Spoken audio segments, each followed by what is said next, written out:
following is a Hoop Ball presentation. Hello, and welcome to the Box Score Breakdown Show presented by Hoop Ball. My name is Adrian Benjamins, and I'm joined by Neil Rochlani, and this episode is brought to you by Hawaiian Isles Kona Coffee Company. Taste the Kona difference. Head over to hawaiianisles.com. Get some delicious coffee. You can also head over to Amazon as well. Neil, how are you doing, man? I talked to you briefly before we started recording this. You said it is freezing where you are. How Adrian, are you holding up? It is so cold. I am layering up in my apartment. I am a delicate flower. I can't. Once it drops, it's down to 8 degrees now and below zero with the wind chill. Once it drops below like 20, it just gets too cold for me. I try to think like, you know what? It's nice to have different seasons. It's nice to kind of get that crispness, but now I'm just fooling myself. It's nuts. How's it over there in LA? Let me guess, 65, 70? My wife was just complaining before I got in here. Literally, she was just complaining about how cold it is. I just looked on my phone, Neil. It is 58 degrees here in Long Beach, California, man. And my wife was just complaining how she's having trouble sleeping because it's so cold. You must just like completely think that is ridiculous when it's like -2 where you are. It's crazy. Like I said, anytime you guys want to swap houses, please, or swap places, just let me know. Well, it might be good for her to come out here, and then she'd go back there and be like, "Wow, this is really nice." This is really nice. I think you're right. And you know, I run really hot. I am. I'm like sweaty all the time. I never get cold, man. I like hardly ever get cold. I actually would kind of like to experience that weather just to know what it's like, man. So I don't know. Neil, short slate of games tonight after our heavy night yesterday. Little bit of news. Wanted to get your thoughts on what you thought of Spencer Dinwiddie likely missing, I believe it's about a month. What do you think of that? You think there's anybody worth picking up in his absence? You know, I think it's going to be more distributed among the guys who are already out there. I don't think there's anyone. I mean, Shabazz Napier is obviously the replacement there, but I don't think he's going to get that much time. I don't think he's going to do that much value. He might get a fair amount of time, but I don't think his value will be that great. I think this gets like distributed among like Harris, Russell, Allen, Karooks. I don't think there's anyone. I don't think Napier is worth being picked up. How about you? I agree with you 100%. I have that same feeling. I don't think that Napier's just going to step into his role. I think, just as you said, Dinwiddie's usage is just going to kind of be spread out across the whole team. If anything, I just like D'Angelo Russell a little bit more. You know, there are times where, for whatever reason, I feel like the coach kind of is trying to teach a lesson to D'Angelo where he might get low minutes for whatever. Maybe he makes a mistake at the beginning of the game. I think now that leash will be a lot longer, where if he makes a mistake, he's guaranteed to play big minutes now every single night. D'Angelo Russell's been playing well already. Now he's just even more locked and loaded for the rest of the season. Any closing thoughts on Dinwiddie? What a disappointment, man. He was playing pretty well. And this is a pretty disappointing if you have Dinwiddie. I want to say still hang on to him 4 to 6 weeks. I mean, you could still possibly get him back for playoff time, right? I don't know. What do you think? Yeah, I guess so. I mean, he's 97th overall on a per-game basis, an ACAT, so a little bit worse than 9 cap turnovers. I don't think he was ever someone that's make or break on your team. I think you can probably find a replacement in the 100 to 150 level in standard leagues. So I don't think it's going to really hurt your team too much. It's unfortunate for him. He was having a pretty good season. Nice to see him play well, but Yeah, I don't think it's going to be I mean, obviously, if you're right on the cusp of making the playoffs, maybe this hurts you, but he's not a key piece to anyone's team. So, do you see anything else that's newsworthy? We talked yesterday about Victor Oladipo. It was confirmed today he is going to miss the rest of the season. He will have surgery. Neil, I had to drop Victor Oladipo. I went to pick up Tyler Johnson, and man, I felt I wanted to throw up. Man, dropping someone that I spent a first round pick on someone like Tyler Johnson, man. It's like I feel like somebody just stole my BMW and replaced it with a Kia, man. It's Do you feel like you went to the Fire Festival? Is that how you feel? I can't wait to watch that documentary, actually. I saw it on Netflix. I can't wait to watch that. What a crazy story that is. Huh? I just watched it, and that's why it's on my mind. It is not, I wouldn't say insane, but it is it's a great story. I didn't know a whole lot about it because I'm way too old to even be part of that, but it did make the mainstream media, so I was aware of it. And the documentary, apparently there's two. There's one on Netflix, one on Hulu, and I just watched one on Netflix, and that was quite entertaining. Okay, yeah, two other things I wanted to mention. Mirotic is out at least a week. Did you see that? Yes, I did. And then, which is a bummer. Tonight when we go over their box score, we can talk about how that played out. And then T.J. Warren is out 2 to 3 weeks. So Josh Jackson, if he hasn't already been picked up yet, I think he should be owned. I did not see that. He started tonight, so we can get into his stats later. But he may not be a high-end guy, more like a Dinwiddie guy, maybe around 100th. But I think will be serviceable in his absence. All right. Well, we will get to that when we take a look at the Blazers and the Suns who played tonight. But let's get started with the first game of the day. I think it's my turn to lead us. I think you captained the ship on that heavy Wednesday night. So my turn to lead us. Let's start with the Pelicans and the Thunder. This was a great game. Thunder getting the victory here, 122 to 116. I'm going to look at the Pelicans, and as Neil mentioned, no Nico Mirotic tonight, and also surprising, Julius Randle was a scratch. So, Neil, no Anthony Davis, no Mirotic, no Randle. I put Okafor into my lineup, and he did not disappoint. 18 points with 8 rebounds. Now, no defensive stats. We know he's doesn't provide a lot on the defensive end. But so I am a little disappointed that he really just helped you in 2 categories. 3, if you count field goal percentage, he did shoot well from the field. But hey, with these guys likely missing time, at least in the short term, I think Okafor is a must own, at least for now. And he's got to be picked up, and I feel pretty safe playing him. Not an easy matchup tonight going against Steven Adams and the Thunder front court.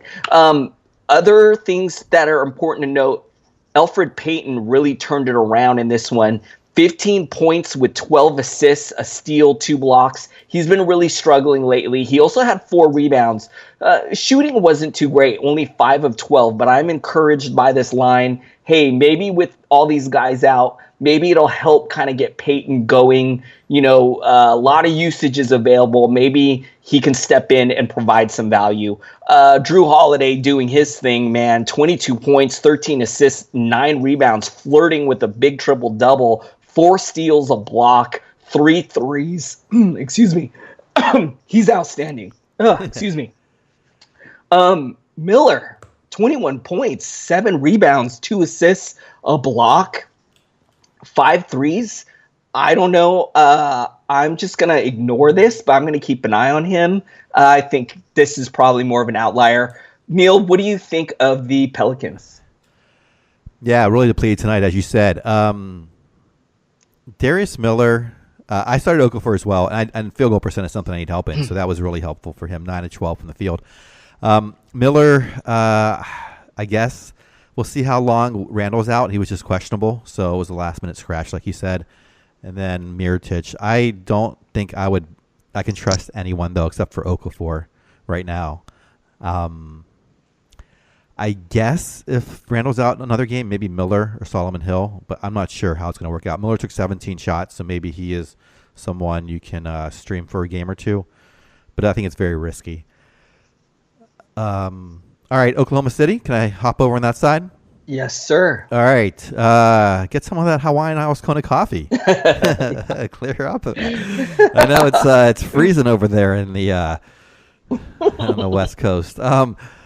Paul George, monster night. Steven Adams, another great night. Westbrook, triple-doubles. I'm going to read his line because it was phenomenal. 23, 17, 16. 9 of 19 from the field. Still starting at the line, though. 4 of 8 from the line. 3-pointer, 2 steals. Jeremy Grant continues to be serviceable. Terrence Ferguson had a decent line. 14 points tonight. Took 14 shots. Good to see that. Schroeder only played 22 minutes. I think this guy, we talked about being right on the cusp. Maybe you want to own him, maybe you don't. In the sense that there might be better options. It's hard to say how it's going to play out. Typically, I would avoid him unless Westbrook is out. But sometimes he puts up decent lines. Tonight, I thought it might be okay with this high score, but only saw 22 minutes. Not much else here. Any thoughts on the Thunder?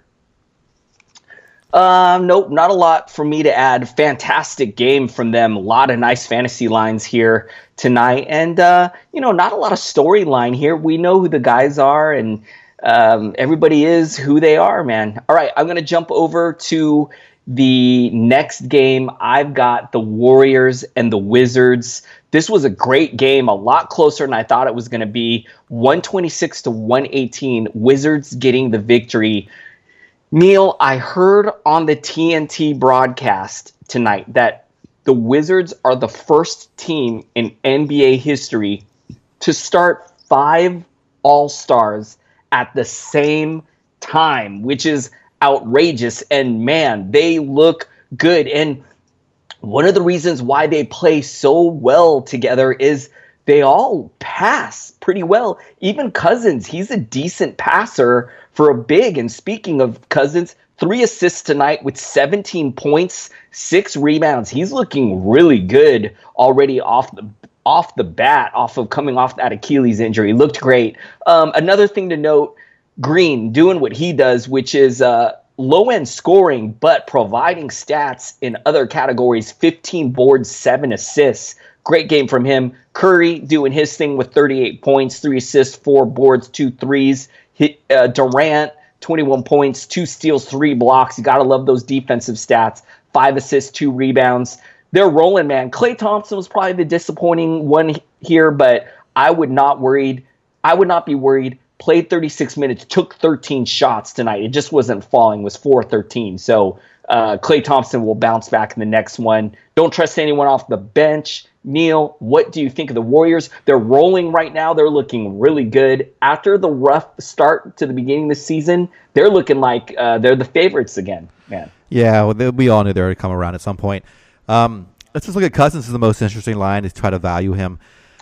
So looking at his line tonight, like you said, 17.6 rebounds, 8 of 12 shooting, 3 assists, played 24 minutes. If this is what he does in a block, that's around 45, value of 45th overall in an 8-cat league. So it could get better, but I think this is kind of what I'm expecting from him, somewhere in that range. So let's see if his minutes go up or his usage goes up. They scored us a total 126 points.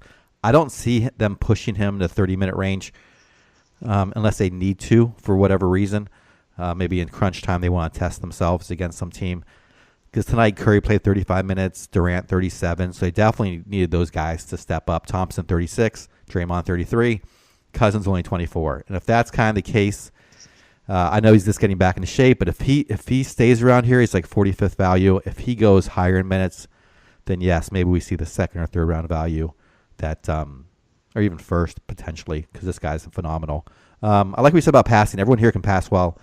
Thompson tends not to. Tonight, though, he had 5 assists, so maybe he's learning a lot from his teammates. And I don't really have anything else on the Warriors. They are good. They're going to win everything. I'm going to move on to the Washington side. Bradley Beal played 40 minutes, 8 of 22, not a great night, shooting 5 of 8 from the free throw line, only 1 3-pointer, did have 22 points. Satoransky, double-double, 20 points, 10 assists, solid night from him against good competition, 3 steals, 3 3-pointers. Thomas Bryant, I thought would have a better game. Centers tend to have a good game against, I was going to say Golden State, but now they have Cousins, so that's different. 21 minutes, 14 points, 5 rebounds, 4 assists, 6 of 7 shooting. So nice to see that. He also had 2 3-pointers. He's going to be solid, I think, through the remainder of the year. I might say even on par with Cousins in terms of value. That's probably crazy. Okay, maybe like a couple rounds lower. Let's see. Porter's still coming off the bench, which I found interesting. Jeff Green starting. Porter's played 34 minutes. Jeff Green 28. Green not really 3 3-pointers, 5-11 from the field. Porter's had a kind of a quiet night. Shot poorly, 3 of 14, no 3-pointers. I still think he is going to be okay down the stretch. I wouldn't sell low on him if you're worried about him. I think he is still going to be a key guy. And then obviously the trade deadline's coming up, so things might change. Any thoughts on the Wizards? Just mostly very interested if they do anything at the trade deadline. You hear conflicting reports that they don't really want to make any big moves as far as getting rid of their stars, and that they may just kind of stay put with what they got. So it'll be interesting to see what they do at the deadline. And you pretty much covered everything else, and gonna keep moving here. Next game I got up, the Trailblazers and the Suns, and the Blazers getting the victory here, 120-106. And gonna take a look at the Blazers, and gonna start with Damian Lillard, that I'm seeing had a right hand contusion. So doesn't look like it was anything serious. Played 30 minutes in this one, had a nice line, 24 points, 2 steals, 2 blocks, 3 assists, a 3 on 7 of 16 shooting. Perfect 9 of 9 from the line. Great game from him. McCollum's been playing really well. He had 20 points in a nice line. Yusuf Nurkic is playing really well. 16 points. The defensive stats weren't there tonight, but man, he has exceeded my expectations this season. I think he should be pretty good for the second half of the season. 4 of 13 shooting from him. He's usually much better, but a perfect 8 of 8 from the line. I think he's going to be pretty good. A guy I'm keeping a close eye on, Mo Harkless, still kind of working his way back from an injury. I in deep leagues, I may just pick this guy up because I think in the second half of the season, he will get going again. This team really needs his help out on the wing. 23 minutes tonight with a low-end line, 5 points, 5 rebounds, 3 assists, but I'm keeping an eye on him. Aminu, I do not trust at all anymore. He'll have games where he plays really well, but tonight, super low-end, only 7 points in 16 minutes, 5 rebounds and assists. No foul trouble tonight either. So, okay, let's see. I am seeing he had a finger injury, but was available to return. So maybe they just decided to hold him out as a precaution. All right, not too much else to talk about. Layman played well off the bench. He may have got some extra minutes with Aminu out. Don't really trust Curry. He had 17 points off the bench. Zach Collins has fallen off a cliff. We don't trust him. We don't trust anyone else on this bench. Neil, what do you think of the Blazers? Yeah, this one, it's nice to see Nurkic shooting the free throws well. He's up to 33 in 8 cat. That's amazing. I never thought he'd get that high because of his free throw percentage, but this year it's been solid. Jake Layman, unfortunately, despite the good night, is outside the top 250. So don't be fooled by this, or Zach Collins outside the top 200. They're going up against a very weak Phoenix team, defensively especially. So I don't trust it. And Phoenix is out, obviously, without Ayton, without Rashawn Holmes, without TJ Warren. So they're depleted themselves. So these stats are a little inflated. So I don't see any changes here either. Aminu, like you said, right on the cusp, but I don't trust him either.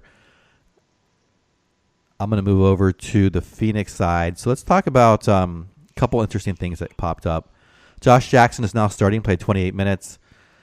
Did not shoot well, 2 of 10. Missed all his 3-pointers. He did get a block. Did go 2 of 2 from the line, 9 rebounds and assists. So I think he's going to be starting, and especially if you're in a points league, I think he should be streamed. 12 cat leagues, I think he can be owned while TJ Warren's out for the next 2 to 3 weeks. Dragan Bender still starting in place of Ayton, still doing decent things. I didn't see this continuing tonight. 6 to 12 from the field, 3 3-pointers, 4 steals, 3 rebounds, 17 points. So that's definitely worth owning if it continues. Devin Booker had a solid night. Really surprised that Mikal Bridges still continues to get very low-end stats. Just a steal, 2 3-pointers, 8 points, 5 rebounds. I am not. I've let him go. He's 144th in 8 category leagues, and I don't think he's going to get a whole lot better. So I don't think you're missing out on too much, even if he does improve. The other news is D'Anthony Melton only played 12 minutes, sprained his right ankle. It looks like Akobo played 28 minutes off the bench, scored 12 points, 7 rebounds, 1 assist. If he is out for a game, maybe you stream Akobo, but I'm not a big believer in him, short or long term. So I don't think it's worth it. Oubre is worth it. 18 points tonight, 6 rebounds, 7 assists, 3-pointer, 2 steals, 2 blocks. So he's probably gone. It was too late for me to pick him up. Actually, I owned him and then dropped him and then was looking to get back onto him. So that's out for me on Phoenix. Do you have any thoughts on the Suns? Josh Jackson's got to be the big winner with TJ Warren expected to miss some time. He didn't play well in this one, but saw 28 minutes, took 10 shots. It just wasn't falling. So I expect him to have better days ahead. And Kelly Oubre Jr., who has been playing pretty well already, more usage from him. And Akobo makes for an interesting deep league flyer because D'Anthony Melton also left this game with an injury. So I think Akobo may be a low-end point guard option for the next upcoming week, depending how much time that Melton misses. But as you said, I'm not like super excited about it. It's something in super deep leagues. If you're if you want to gamble, might be worth the risk. All right, that's all I got. Any closing thoughts here? Nothing else on the game. That's it for you, my friend. You are done. 3 games. You got a short night. I did have a Twitter question, which I answered, so I want to throw it out there for you. Let's do it. A trade question. Tell me which side of this trade you like. And I don't know all the details, but let's assume 9 categories. Whiteside and Josh Jackson, or Larry Nance and Derek Favors. I like Whiteside, Josh Jackson. The reason is I think out of all 4 of these players, Whiteside has the highest ceiling. Like if he reaches full potential, right, he could be a 3rd round type of a player where none of these other guys I think can finish that high. Also with what we just talked about with Warren now being out for the next 2 to 3 weeks, I think this bumps Josh Jackson up quite a bit. Now, Neil Nance, right? I mean, he's just teased us this season, hasn't really consistently put up value. Favors is just kind of a low-end center value. So this one kind of feels like a no-brainer for me. I'm going Whiteside, Josh Jackson all the way. How do you feel about it? Yeah, I'm the same way. I mean, I don't know how deep this league is, but let's assume it's 10 or 12 teams. Whiteside's the only one that's worth owning, really. I mean, the other 3 might even be able to find better guys on the waiver wire if it's a 12-team or 10-team league. So I think it's Whiteside. That's the asset I'd want. Not much else to it. We'll see if Whiteside gets moved, how that affects him. I'm assuming if he does get moved, it'll be to someone who wants him, not to someone where he sits on the bench. So I'm not too worried about his usage. If Miami does decide to tank, maybe they rest him a lot down the season, but the other guys I don't trust. I don't trust Jackson, Favors, or Nance, unfortunately. So I agree with you. Yep. Miami, I believe they're currently the 8th seed in the East. So right on the edge of making the playoffs. I look for them to make a move to be buyers at the trade deadline. Look for them to package. They got a plethora of wing players that do the same thing. Look for them to package one or two of those guys to try to get a stud back in return. Maybe an Otto Porter, maybe a Bradley Beal. Neil, there's news right now that Tim Hardaway Jr. could be available. So a lot of teams could use a wing scoring type guy like the Houston Rockets. So, man, I am excited for this trade deadline. I am hoping for a lot of action, man. Should be fun. Yeah, I think it's going to be an active trade deadline. Although if everyone's watching the Warriors, maybe they don't care as much. But we'll see if people are how they position themselves. All right, any closing thoughts before you sign off? I'll be back for one more game as usual.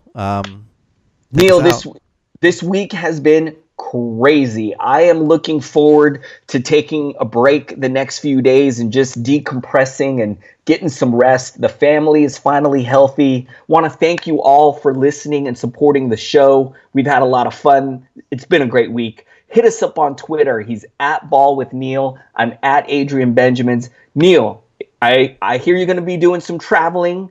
The weather is not great. Please be safe, man. Please be safe. I don't want to do the show by myself next week, man. So be safe. Hey, man, if you don't hear from me Sunday night, you know I'm like buried in some snowdrift. So we'll see. Oh, my gosh. That's scary stuff, man. Travel safe, please. All right. All right, you guys.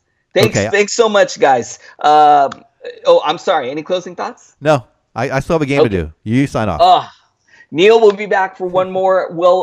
We will see you guys next week. All right, on to the last game of the evening. Minnesota goes to Los Angeles. Quite a discrepancy in temperatures. And also in the score tonight, Minnesota 120, the Lakers 105. Close game. Minnesota kind of blew it out there at the end with a little run midway through the fourth quarter, I think. Towns saw a night, as usual. He has crept up to 7th overall on a per-game basis. 9 category leagues. I have him in an 8-category league where he is also 7th on the season. Has been better since Butler's been out. Tonight, Derrick Rose played just 12 minutes, got injured left ankle. Anytime Derrick Rose hurts a knee, ankle, makes me a little nervous. We'll see how long it's out for. Covington, expect to be back in about 10 days. We'll see if that holds up. Jeff Teague, also out. So this team is really depleted. Tyus Jones, also out. He's going to be out for another 10 days as well. So this team with Gibson, Wiggins, Towns, Rose, Okogie start the game. Okogie ended up playing 40 minutes. Even with that sort of minutes game played, he did not really do much. 2 of 14 shooting. And his per 36 numbers aren't great. So I don't think I would recommend streaming him. Dario Saric, let's see if he can do any better. 20 minutes tonight. It was really, though, I can't believe I'm saying this, but it's really Jeff Bayless who seems to have the chance of filling in here with both these. Excuse me, not Jeff. Jared Bayless. I knew I said that wrong. Who seems to have an option tonight. He had a great night. He played 30 minutes off the bench, 16 points, 8 assists, 2 rebounds, a steal, 3 3-pointers. Shot not too bad, 6 of 15 from the field. Jared Bayless has the confidence of the coach to run the offense. Right now they have no one. When Teague's out, Rose out, Tyus Jones out. If Bayless is starting next game, I would stream him for that one game. I think he'll be fine for a game. But that's about it. I think Rose may not be out long. Teague could be back next game. We'll see how it plays out. But that's the one guy I would watch in terms of picking up. Gorgie Jang just get a little bit of run tonight, but still very limited in just 15 minutes. On the Lakers side, quiet night. Rondo came back, played pretty well. Should be owned as Ball is out. 13 assists tonight, 15 points, 6 of 11 shooting. 3 3-pointers, a steal, 2 blocks, just 2 turnovers. He's capable of doing this. Maybe not every night. Minnesota's kind of a weak defense without Covington. So this is a little bit high, but I think he can certainly put up 80-ish type value, 70 to 80, maybe even higher on good games like this. With Lonzo out, which looks to be still for a little bit of a while, I've got March 2nd. So you got a solid month, 6 weeks on him. We'll see about LeBron's status. LeBron's still out for another week. I would not be surprised if they extended this even longer. LeBron's usually someone who bounces back quickly. I have a feeling it's just my sixth sense that he's just taking his time purposely. They know they're not going to win it this year. They know they're not going to even make the finals. LeBron's streak is over for that. The 9 finals in a row. Golden State is just way superior to everyone else. So I don't think he's going to rush to come back, and I think he might even be taking games off when he is back. So Rondo, when he is out there without LeBron, will be very solid. With LeBron, still might be fine. Certainly worth starting still. The front court's a little bit interesting here in Los Angeles. Zubac started tonight, played 21 minutes, 10-8, 10 points, 8 rebounds, no blocks tonight. Did not shoot great, 5 of 12 from the field. McGee, very similar line in 22 minutes off the bench, 10.6 rebounds. Shot a little bit better, 5 of 7 from the field. Lance Stevenson getting 22 minutes, Josh Hart 21 off the bench. Really spread out across the statistics tonight, so no one really doing all that great. Brandon Ingram had the best line in terms of scoring. In terms of points leagues, 20 points, 6 rebounds, and assists. 2 steals, a block. So there's no one really here worth owning, I think, right now, except for Kuzma, Rondo, LeBron, of course. Ingram in points leagues. And I'm curious to see what happens with the front court when LeBron comes back. Should mention Tyson Chandler did not play tonight, so who starts? Does it go back to McGee with LeBron in there? They seem to have pretty good chemistry. Does it stay with Zubac? Do they get someone before the trade deadline? Do they even make a move? Right now, I've got McGee on the team. I'm just benching him. Perhaps he'll be dropped if LeBron comes back and McGee is still playing.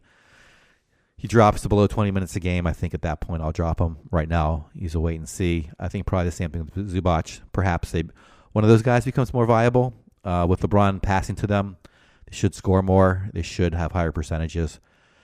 So even in limited minutes, one of those guys might be okay. We'll see who it turns out to be, if anyone.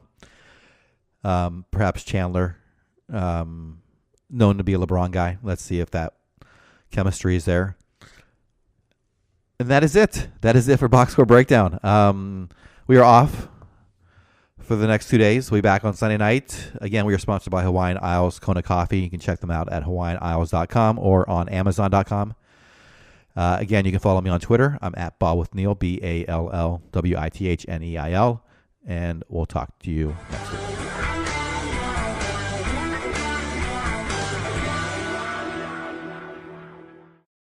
This has been a Hoop Ball presentation.